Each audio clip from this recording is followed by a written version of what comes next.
morning, everyone. So, I'm here with the third part of topic respiration in the chapter life process. Okay, in the last class, we had already talked about respiratory organs in animals and what are the adaptations of an organ to act as respiratory organ. कि हमने last class में पढ़ लिया है कि animals के अंदर हमने रेस्पिरेशन स्टार्ट किया था. तो एनिमल्स में रेस्पिरेटरी ऑर्गन कौन कौन से होते हैं और किसी भी ऑर्गन को as a respiratory organ act करने के लिए उस ऑर्गन में क्या स्पेशल कैरेक्टर्स प्रेजेंट होने चाहिए. So that is what we had already talked in last class. Now today will take the next point, that is in case of aquatic organism, if we see the aquatic organism, so in the most of the aquatic organism we have what? We have gills as a respiratory organ. हमारे पास क्या होते हैं? Gills होते हैं as a respiratory organ. And gills में भी feature which is same है. मैंने आपको लास्ट क्लास में गिल का एक स्ट्रक्चर ड्रॉ किया था लाइक दिस. तो आई हैव टोल्ड यू कि ये गिल एक तो डायरेक्ट कॉन्टेक्ट में होता है. फर्स्ट इसका करेक्टर क्या है? ये डायरेक्ट कांटेक्ट में है, कांटेक्ट ऑफ एनवायरमेंट. ठीक है, ये करेक्टर होना चाहिए. इसमें प्रेजेंट है कि ये एनवायरमेंट के वाटर के डायरेक्ट कांटेक्ट में होता है. Then inside this gill what we have this plate like structures which are called gill filament. Gill के अंदर आपके इस तरह के प्लेट लाइक स्ट्रक्चर होते हैं विच is called gill filament and they are increasing the surface area. तो increased surface area होता है, this is the second feature. Then ये gills जो होते हैं it is surrounded by water. तो यहाँ पर थर्ड पॉइंट, इसके अराउंड मॉइस्चर और वाटर कंटेंट क्या है? प्रेजेंट है, जिसमें गैस डिसॉल्व हो पाएगी. तो ये कुछ करेक्टर है जो कि आपका गिल फुलफिल करता है to act as respiratory organ. अब जो एक क्वेश्चन आ जाता है सीधे से, that the question is why the breathing rate is faster in aquatic organism as compared to the terrestrial organism. अगर हम aquatic और terrestrial organism की बात करें तो जो terrestrial organism है हमारे अंदर ब्रीदिंग रेट कम होता है. बट जो फिशेज होते, कभी किसी फिश को अगर आपने आउटसाइड द वाटर देखा हो तो वहां पर आपका जो उनका ब्रीदिंग रेट है वो क्या होता है? बहुत हाई होता है. Then what is the reason कि उनमें ब्रीदिंग रेट ज्यादा है और आपकी बॉडी में ब्रीदिंग रेट कम है? तो यहाँ पर हम कंपेयर करते हैं. I have drawn here two organism. One is fish which is living in aquatic habitat and the second is rabbit which is living in a terrestrial habitat, जो land में रह रहा है. यहाँ पर ब्रीदिंग रेट कम है, यहाँ पर ब्रीदिंग रेट ज्यादा है. ऐसा क्यों? तो बच्चा हम बात करते हैं. See, both they are inhaling what? Oxygen. In the process of respiration दोनों क्या इनहेल कर रहे हैं? ऑक्सीजन इनहेल कर रहे हैं एटमोस्फेयर से. If we see how fish is inhaling this oxygen, fish इस ऑक्सीजन को कैसे इनहेल कर रही है? द फर्स्ट स्टेप इज, ये एटमोस्फेयर का ऑक्सीजन पहले क्या होता है? पहले ये डिसॉल्व होता है कहाँ पर? वाटर में. फिर वाटर में जो डिसॉल्व ऑक्सीजन है ये फिशेस क्या करती है? इनहेल करती है. अगर मैं कंपेयर करूं टेरेस्ट्रियल को, तो टेरेस्ट्रियल में सीधा रैबिट डायरेक्ट कांटेक्ट में होता है इस एटमॉस्फेरिक ऑक्सीजन के और वो सीधा ही इसे क्या करता है? इनहेल करता है. नाउ अगर एक ऑर्गेनिज्म सीधा इनहेल कर रहा है जबकि दूसरे ऑर्गेनिज्म को वेट करना पड़ा है कि पहले ऑक्सीजन क्या होगा? डिसॉल्व होगा. तो यहाँ पर हम कह सकते हैं कि एक्वेटिक ऑर्गेनिज्म के अंदर ऑक्सीजन को डिसॉल्व होने में क्या लगता है? टाइम. ये कैसी प्रोसेस है? Time consuming. पहले डिसॉल्व होगा तभी तो इनहेल कर पाएंगे. सेकेंड चीज, क्योंकि यहाँ पर डिसॉल्व होने में टाइम लगता है तो एक्वेटिक सिस्टम में ऑक्सीजन का कंसंट्रेशन क्या होगा? लो होगा. पानी के अंदर डिसॉल्व ऑक्सीजन होती है कम, जबकि यहाँ कुछ भी डिसॉल्व नहीं करना पड़ रहा है, डायरेक्ट इनहेल किया जा रहा है. तो टेरेस्ट्रियल ऑर्गेनिज्म के पास ऑक्सीजन अवेलेबल क्या होता है? हाई कंसंट्रेशन में होता है. इन्हें ऑक्सीजन कम मिल रहा है जबकि इन्हें ऑक्सीजन ज्यादा मिल रहा है.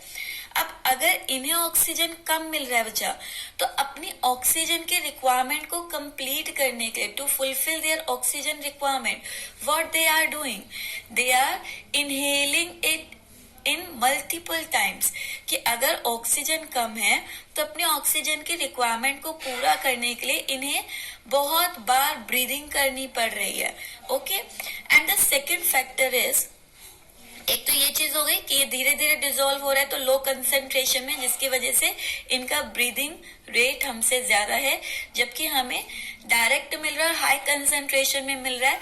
So that is the reason that we have a less breathing rate as compared to aquatic organisms. Second reason is this dissolved oxygen they are inhaling through gills, and fishes के अंदर जितना भी oxygen dissolve inhale हुआ, मान लो यहाँ पर इसने 100% inhale किया, तो बच्चा बार बार ब्रीदिंग रेट इनका ज्यादा, तो पानी आ रहा है पानी जा रहा है, मतलब वाटर के साथ ही तो ऑक्सीजन जा रहा है, और ब्रीदिंग रेट हम कह रहे हैं ज्यादा, तो जो वाटर है वो बार बार इनसाइड आउटसाइड बॉडी के क्या कर रहा है, फ्लो कर रहा है। तो what they are taking the first time, पहली बार जो ये इनहेल करते हैं वाटर के साथ ऑक्सीजन, उस ऑक्सीजन का 100% ऑक्सीजन अंदर गया, लेकिन क्योंकि पानी जल्दी ही बाहर आ जाता है तो वो उस 100% ऑक्सीजन को कंप्लीट यूटिलाइज नहीं कर पाते। लेकिन in our case, if we are inhaling 100% oxygen, then we are at least using 98%, 97-98% of that oxygen। हम जितना भी इनहेल करते हैं सिंगल टाइम में, हम उस इनहेल ऑक्सीजन का ऑलमोस्ट कंप्लीट यूटिलाइज करते हैं बॉडी में। लेकिन ये क्योंकि यहाँ वाटर एक्सचेंज रैपिड रेट से हो रहा है, तो they are not able to utilise the 100% of inhaled air. Fine, so I have written here the answers. Like the first reason is aquatic organism use dissolve oxygen of water, कि dissolve form में use करता है which is low in concentration, और ये dissolve oxygen क्या होता है, कम concentration में, इसीलिए इन्हें क्या लगता है कि ये dissolve होने में टाइम लेता है ऑक्सीजन, इसीलिए इनका ब्रीदिंग रेट क्या होगा, ज्यादा होगा। फाइन, सेकेंड रीजन कि ये जो भी 100% इनहेल करते हैं ऑक्सीजन को, वो 100% का कंप्लीट इन्हें अवेलेबल नहीं होता, उसका कंप्लीट यूज नहीं कर पा रहे हैं ये। So because of these two reason they have high breathing rate, faster breathing rate as compared to terrestrial organism. Okay, now this is what we have talked about aquatic organism. Now coming to the terrestrial organism, वहां पर तो था gills, अब हम terrestrial land habit के organism पर आते हैं, and we are taking the case of human. Fine.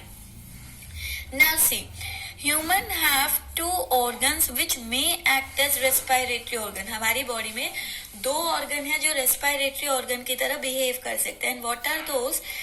The first one is skin and the second is lung.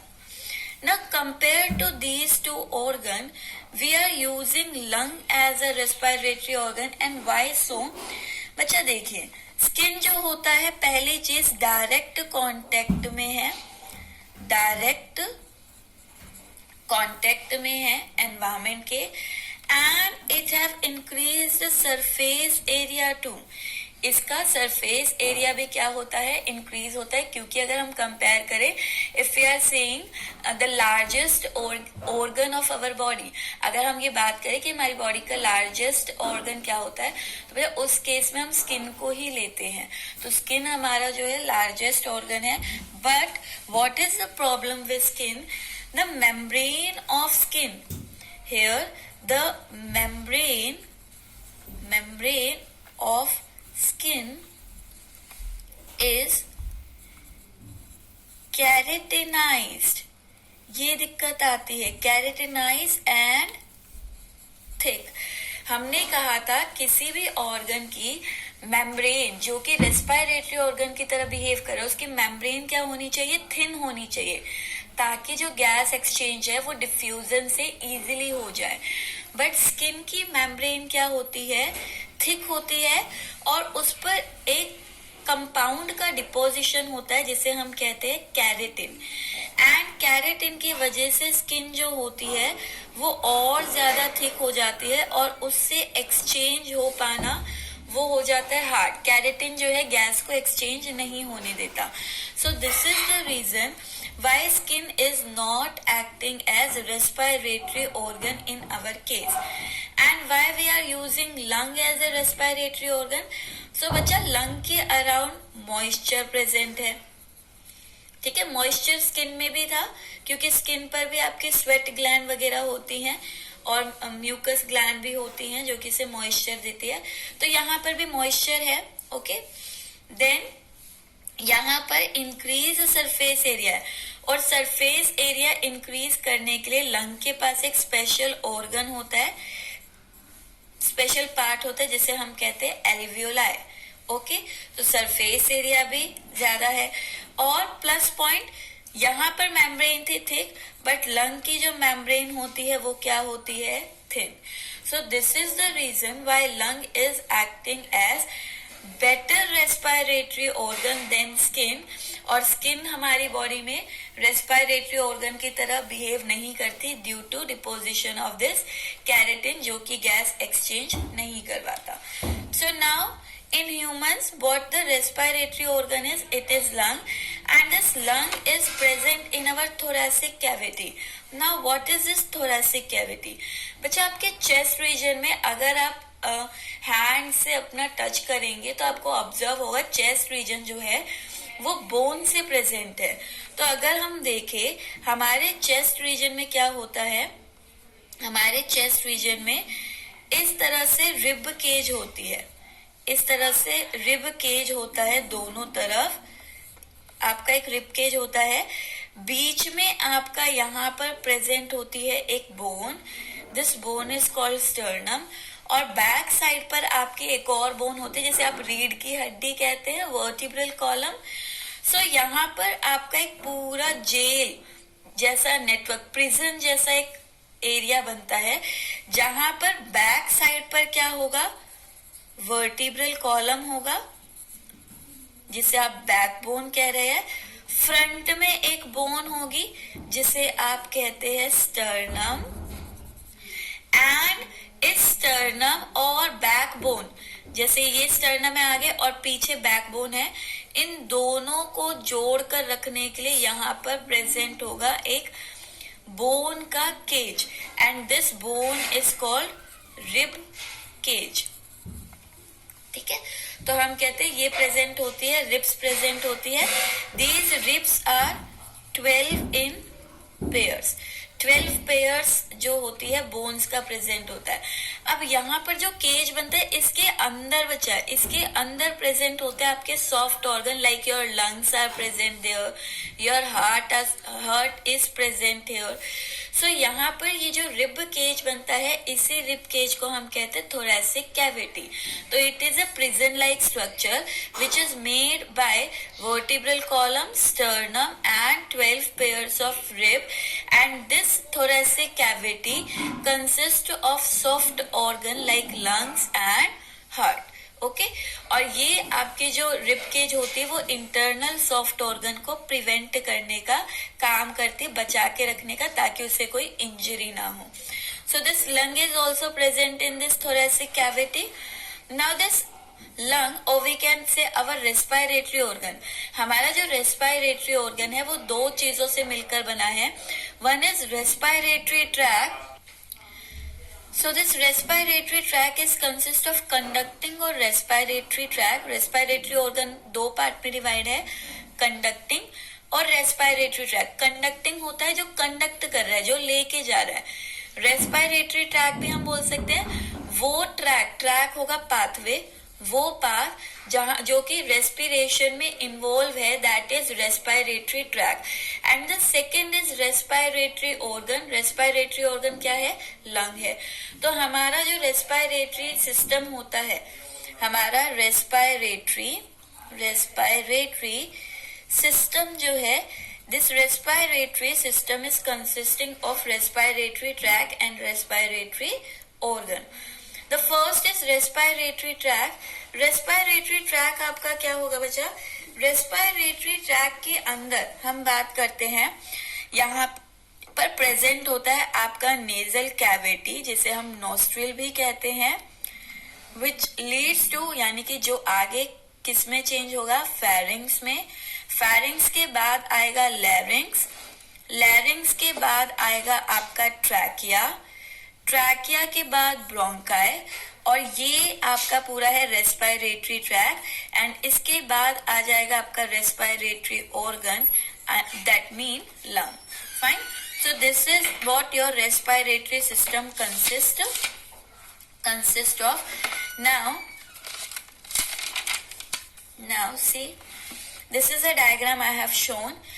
This system, ये आपका जो है बच्चा, this one, यहाँ तक होती है ब्रोंकाई.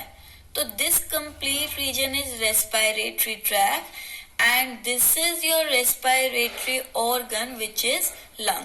और ये पूरा यहाँ पर एक केज में प्रेजेंट होता है which is called your rib cage और thoracic cavity. Fine. So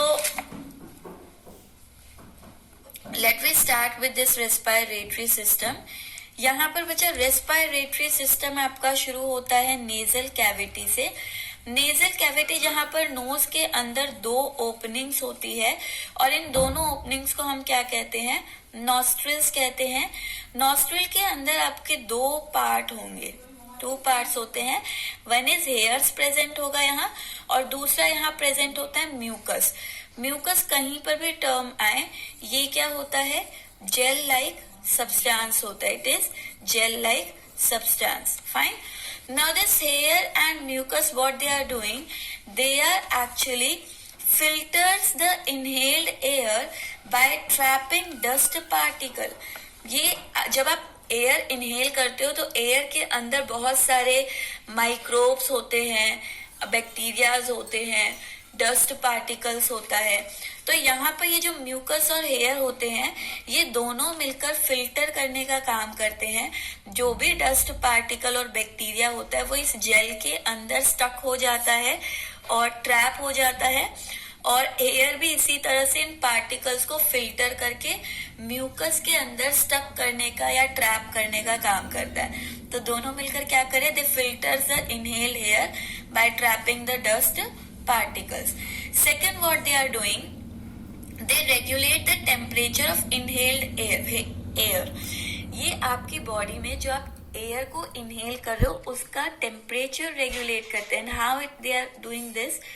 like see, अगर आपका मान लो आपकी बॉडी का टेम्परेचर होता है बच्चा 37 degree Celsius.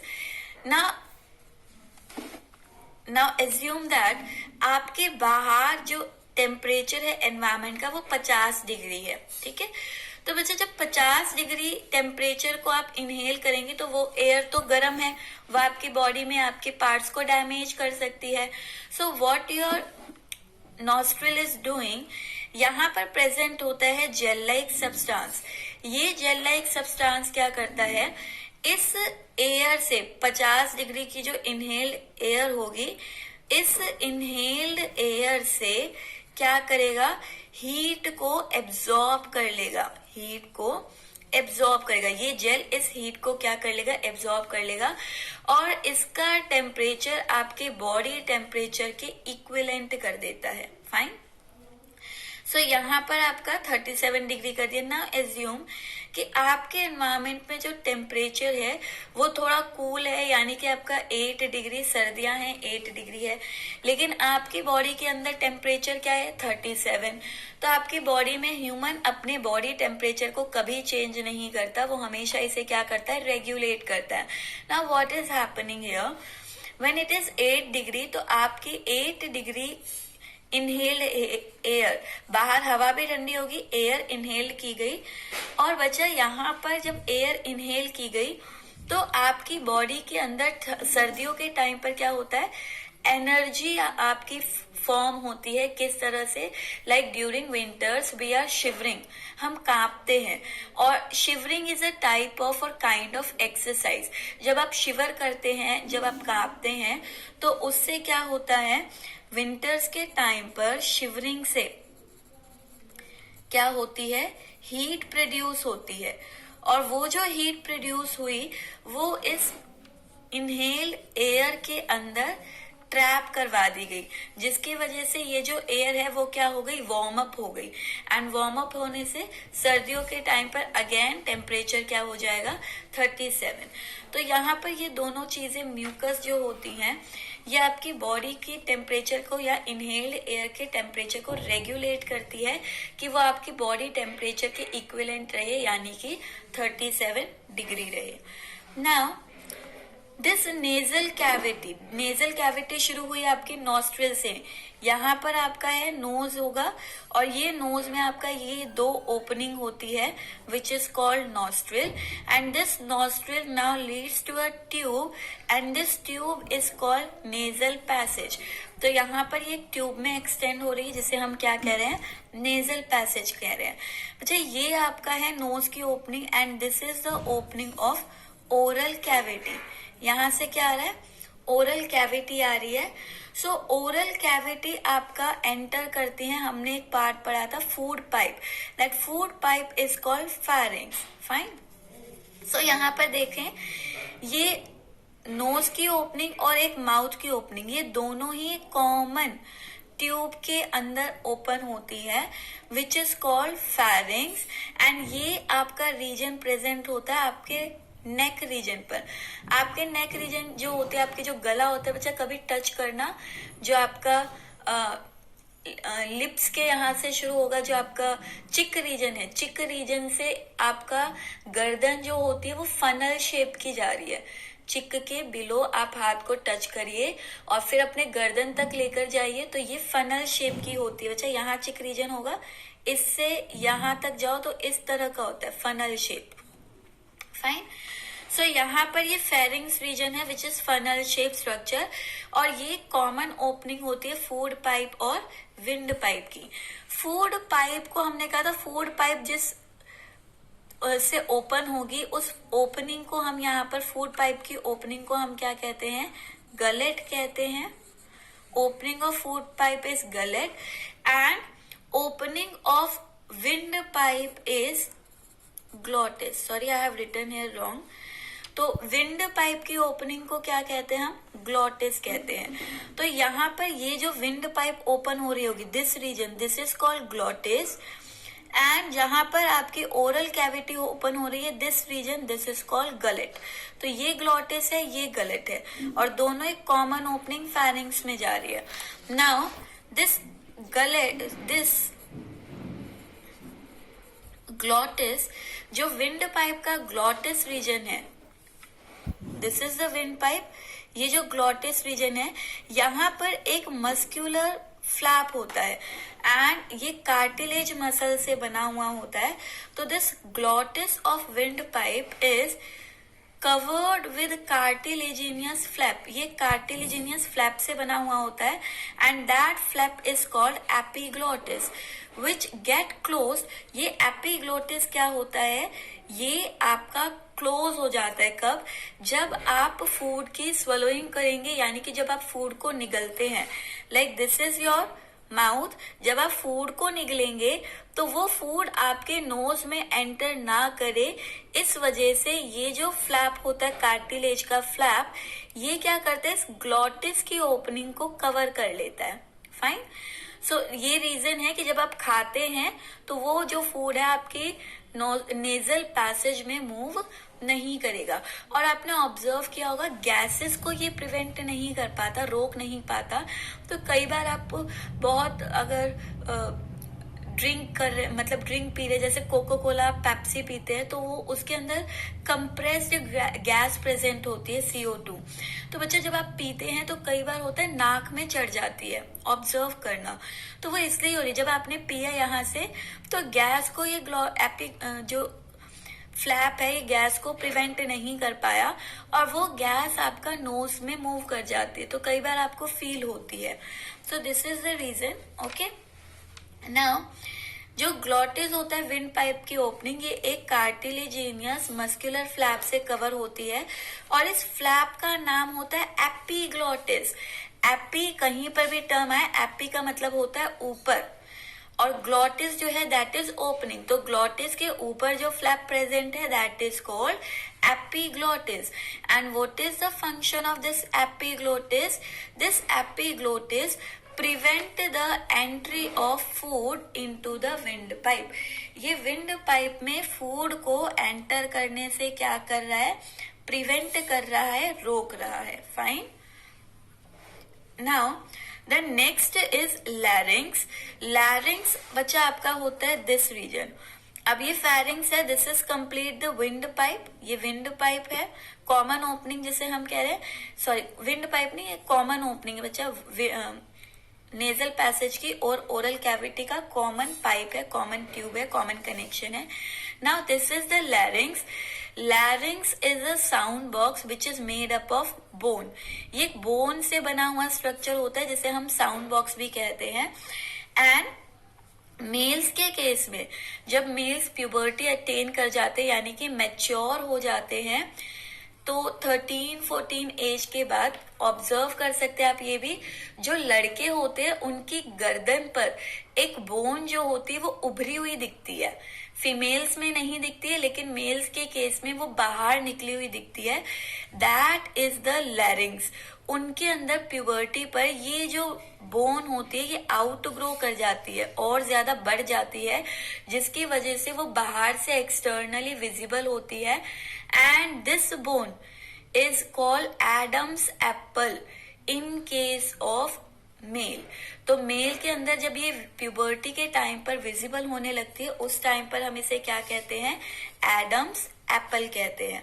So if someone is saying कि आपको नेक रीजन तक देखकर मेल और फीमेल को डिस्टिंग्विश करना हो, तो अडल्ट मेल जो होता है, छोटे बच्चों में नहीं दिखेगी, अडल्ट मेल जो होते हैं, टीनेज जो होते हैं, उनकी गर्दन पर अगर ये बोन आउटग्रो करती हुई दिख रही है तो वो मेल है, और अगर ये बोन नॉर्मल है, कोई आउटग्रोथ नहीं है गर्दन पर, तो वो फीमेल्स होती हैं. Fine. So it is a bone which is present at the tip of windpipe and it is called sound box. इसका काम क्या होता है? ये आपका इनहेल्ड एयर जो होती है, अब यहाँ देखो, यहाँ से एयर इनहेल्ड हुई, वो इससे टकराती है, इस बोन से जब टकराती है तो ये बोन वाइब्रेशन से साउंड प्रोड्यूस करती है. तो यहाँ पर इनहेल्ड एयर जो है उसकी हेल्प से ये क्या करती है? वाइब्रेशन से साउंड प्रोड्यूस करती है. मेल के अंदर प्यूबर्टी के बाद ये बोन क्या हो जाती है? एनलार्ज हो जाती है, बड़ी हो जाती है और बाहर से दिखने लगती है, जिसे हम क्या कहते हैं? एडम्स एप्पल कहते हैं. Fine. Now next part after this larynx which is sound box.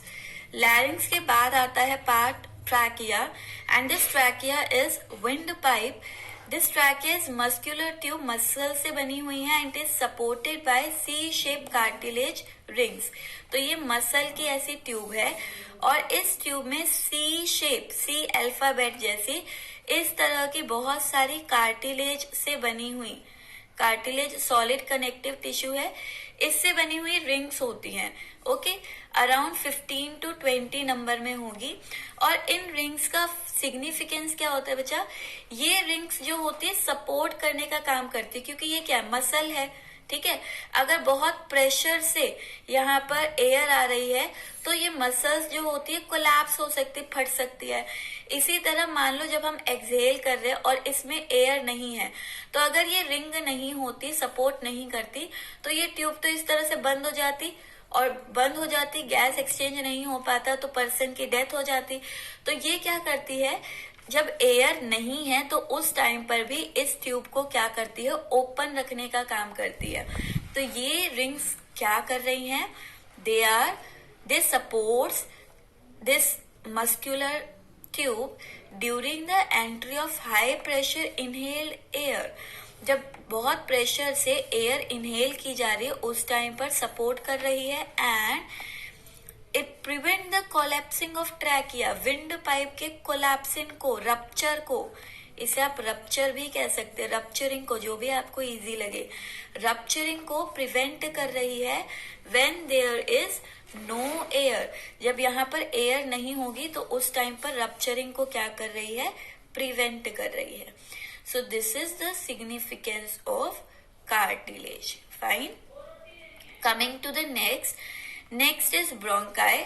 सो बच्चा डायग्राम में if we see the diagram, larynx के बाद ये मसल का फ्लैप, दिस इज द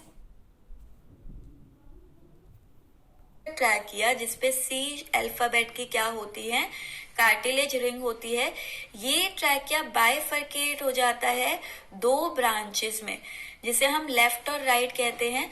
जब भी आप ड्रॉ करते तो आपका राइट हैंड साइड हमेशा क्या होता है, लेफ्ट साइड, और जो आपका लेफ्ट होता है वो आपका होता है राइट साइड. ऑपोजिट होता है जब हम सीधा ड्रॉ कर रहे हैं. ठीक है. तो यहाँ पर this is the left bronchi, this is the right bronchi. Right bronchi थोड़ी नैरो होती है और लॉन्ग होती है, जबकि ये शॉर्ट होती है और थोड़ी ब्रॉड होती है. फाइन. ये ब्रोंकाई जो होती है ये एंटर करती है कहाँ पर, लंग्स में, और ये भी सपोर्टेड होती है, इन पर भी कुछ रिंग ऑफ कार्टिलेज प्रेजेंट होती है as a supportive function. In this the bronchi, अब ये ट्यूब्स जो होती है फर्दर बाइफरकेट होती है छोटी छोटी ट्यूब्स में, and these small tubes are called bronchioles. जहां पर भी ओल्स लग जाए वो आपका और छोटा पोर्शन हो जाता है. तो ब्रोंकाई और छोटे में टूटी, which are called bronchiole. And at the anterior tip of this bronchiole, in bronchiole के एंटीरियर पर, टिप रीजन पर, यहाँ पर ग्रेप का बंच, अंगूर के गुच्छे जैसा या बलून जैसा स्ट्रक्चर होता है, which is called alveoli. Okay. And this alveoli, what this alveoli is doing, this alveoli, it is a balloon like structure and which inflate as the air blow into it. जैसे हम balloon में हवा भरते तो वो फूल जाता है, उसी तरह से जब इन एल्वियोलाई के अंदर एयर एंटर करती है, ये भी क्या होते हैं, इन्फ्लेट हो जाते हैं. इन्फ्लेट मतलब फूल जाते हैं, और जब ये फूल जाएंगे तो इनका सरफेस एरिया क्या हो जाएगा, बड़ा हो जाएगा. तो इनका सरफेस एरिया इंक्रीज होता है, और जितना ज्यादा सरफेस एरिया होगा उतना ही गैस एक्सचेंज हो पाएगी. तो ये एल्वियोलाई क्या कर रहे हैं, they are helping in the exchange of gases. So this is what we have talked about the respiratory system in human. In the next class we'll take the mechanism of breathing, कि breathing आपका कैसे होता है. This is all for today. Thank you so much.